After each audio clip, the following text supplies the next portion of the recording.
Hi friends, നമ്മൾ indefinite article A and നമ്മൾ കണ്ടു. പിന്നെ നമ്മൾ കാണാൻ പോകുന്നത് ഡെഫിനിറ്റ് ആർട്ടിക്കിൾ THE, ഒരു ചെറിയ വാക്കാണ് ദ. അതിൻ്റെ ഉപയോഗങ്ങൾ ഡെഫിനിറ്റ് എന്ന് പറഞ്ഞാൽ സ്പെസിഫിക് എന്നല്ല അർത്ഥം.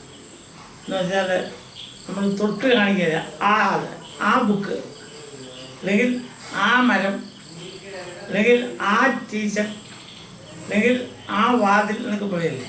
അപ്പോൾ അല്ലെങ്കിൽ അത് എന്നുള്ള അർത്ഥമാണ് ശരിക്കും ഇതാക്കിയുള്ളത്. പക്ഷേ ഇത് കുഴപ്പം എന്നാന്ന് വെച്ചാൽ നമ്മുടെ മലയാളത്തിൽ അതിന് തത്തുല്യമായൊരു വലിയ ഉപയോഗങ്ങളൊന്നുമില്ല. നമ്മൾ പറയുമോ ആ വാതിൽ തുറക്കാൻ ഇല്ല, നമ്മൾ വാതിൽ തുറക്കാൻ പറ്റും.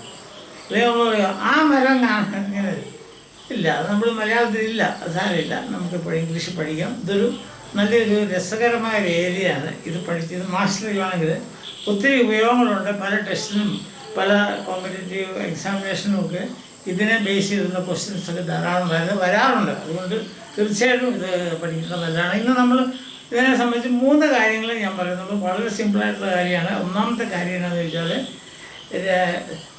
സംസാരിക്കുന്ന ആളും കേൾക്കുന്ന ആളും, സ്പീക്കർ ആൻഡ് ലിസണർ, ഇവർക്ക് രണ്ടുപേർക്കും അറിയാവുന്ന കാര്യങ്ങളെപ്പറ്റി പറയുമ്പോൾ നമ്മൾ ഇതാ ഉപയോഗിക്കും. പ്ലീസ് ക്ലോസ് ദ ഡോർ എന്ന് പറഞ്ഞാൽ നമ്മൾ പ്ലീസ് ക്ലോസ് ഡോർ എന്നല്ല പറയുന്നത്, പ്ലീസ് ക്ലോസ് ദ ഡോർ. എന്താ അർത്ഥം? നമുക്ക് രണ്ടുപേർക്കും അറിയാവുന്ന ആ വാതിൽ, ഈ മുറിയുടെ വാതിൽ എന്നുള്ള അർത്ഥമാണത്. Please close the door. Let us go to the master, speak to the master. ആ മാസ്റ്ററിനെ നമുക്ക് രണ്ടുപേർക്കും അറിയാം. സ്പീക്കർക്കും അറിയാം, ലിസണർക്കും അറിയാം, പറയുന്ന ആൾക്കും അറിയാം, കേൾക്കുന്ന ആൾക്കും അറിയാം. അങ്ങനത്തെ ഒരാളെ പറ്റി പറയുമ്പോൾ നമ്മൾ ഇതാ ഉപയോഗിക്കാം.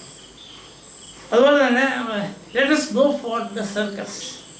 നമുക്ക് സർക്കസിന് പോകാം. നമുക്ക് രണ്ടുപേർക്കും അറിയാവുന്ന കാര്യമാണ്. മനസ്സിലായോ? Shall we talk to the headmaster. Headmaster നമുക്ക് രണ്ടുപേർക്കും അറിയാം. അതുകൊണ്ട് നമ്മൾ ഇതാ ചേർക്കുന്നു. മനസ്സിലായോ? അതാണ് ഒരു പോയിന്റ് ഓർക്കാനുള്ള അതാണ്. അതായത് പറയുന്ന ആളും കേൾക്കുന്ന ആളും, സ്പീക്കർ ആൻഡ് ലിസണർ, രണ്ടുപേർക്കും അറിയാവുന്ന കാര്യത്തെപ്പറ്റി പറയുമ്പോൾ നമ്മൾ ഇതാ ഉപയോഗിക്കും. രണ്ടാമത്തെ പോയിന്റ് എന്താണെന്ന് വെച്ചാൽ ലോകത്തിൽ ഒന്ന് മാത്രമുള്ള സംഗതികൾ, only one in the world.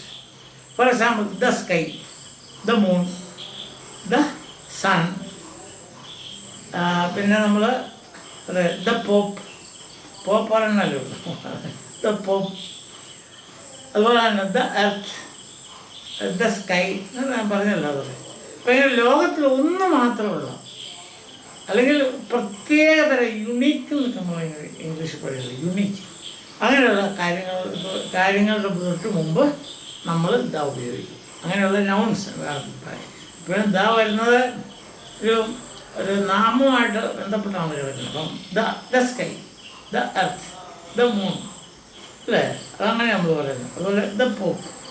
അപ്പോൾ അത് ഒന്നേ ഉള്ളൂ. അപ്പോൾ ലോകത്തിൽ ഒന്ന് മാത്രമുള്ള സംഗതികളെ പറ്റി നമ്മൾ പറയുമ്പോൾ നമ്മൾ എന്താണ് ഇതാ ഉപയോഗിക്കുക. മനസ്സിലായി? അതാണ് ഇന്ന് രണ്ടാമത്തെ കാര്യം. ഇന്നത്തെ മൂന്നാമത്തെ കാര്യം എന്താണെന്ന് വെച്ചാൽ സെക്കൻഡ് മെൻഷനിങ്. അതായത് ഒരു കാര്യത്തെ പറ്റി പറഞ്ഞ് രണ്ടാമത് അത് തന്നെ പറയുകയാണെങ്കിൽ ഇതാ ഉപയോഗിക്കുക.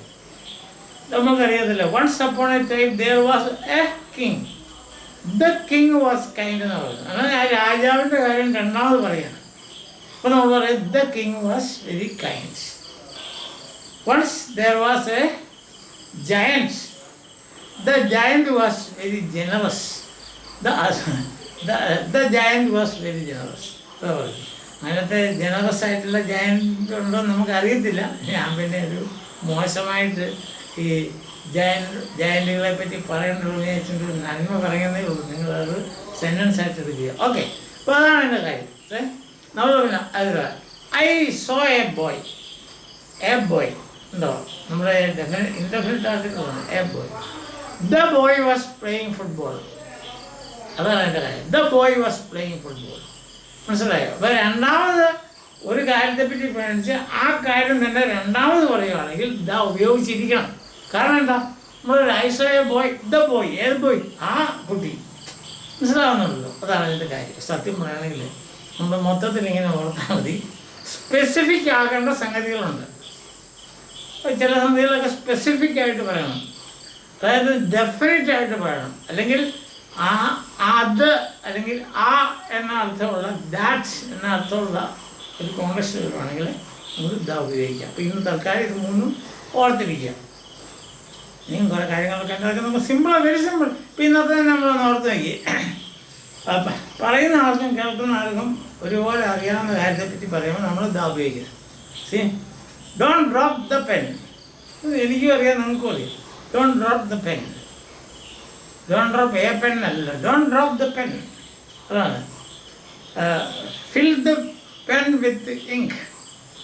The pen with ink. അതാണ് നമുക്ക് രണ്ടുപേർക്കും അറിയാം ഈ പേനയാണ്, ഏതെങ്കിലും ഒരു പേനയല്ല. പക്ഷെ ഇത് നമുക്ക് പർട്ടിക്കുലറൈസ് ചെയ്യാവുന്ന ഒരു വാക്കുണ്ട്, പ്രത്യേകം പറയുക. രണ്ടാമത്തെ ലോകത്തിൽ ഒന്ന് മാത്രമുള്ള അതിനെപ്പറ്റി സംസാരിക്കുമ്പോൾ നമ്മൾ ദ പറയുക. മൂന്നാമത്തെ നമ്മൾ രണ്ടാമത്തെ പ്രാവശ്യം ഒരേ കാര്യം പറയുമ്പോൾ അതിൻ്റെ കൂട്ടത്തിൽ ദ ഉപയോഗിക്കുക. അതാണ് വളരെ ഫേമസ് ആയിട്ട് വളരെ കേൾവി കേട്ട എല്ലാവർക്കും അറിയാവുന്നൊരു കാര്യമാണ്.